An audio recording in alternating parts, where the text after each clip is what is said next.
Vatsy mpitahina ho anao anio fahenina ny volana novambra 2024.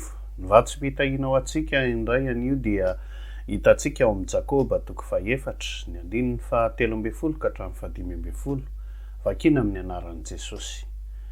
Nareo zay manao hoe anio na ampitso dia akany ananiny izahay ary hitoetrany herintaona ka hividy sy hivarotra ary azo tombom-barotra. Kanefa tsy malala ny ho ampitso ianareo. Inona moa no hainareo? Fa zavona ihany ianareo zay miseho vetivety televony.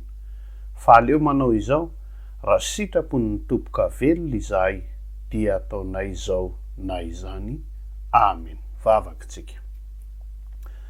Misaotra anao zay Jesosy, noho ny amin'izany teninao zany zay mampatsiahy anay tokoa, fa olombelona ihany izahay, tsy afaka mamaritra n'izay ho avinay sy mahalavorary ny dianay. Zao maraina zao tokoa zay Jesosy dia efa voalahatra ny rehetrarehetra ataonay. Tao adininay aza matetika ny mametraka eo am-pelantananao ny tontolo andro sy izay rehetra ataonay. Angataka anao ary zay ankehitriny ho an'izay nandray rehetrarehetra zany teny zany anio.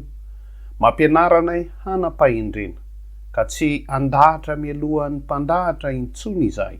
Mampianaranay hametraka nisy anonona amin'ny anaranao zay rehetra kasainay sy ataonay mba ho lavorary sy teraka fahombiazana mandrakariva izany. Amin'ny anaranao Jesosy Kristy Tompo mahavontsy, ny ametrahanay sy irinay zany vavaka izany. Amen.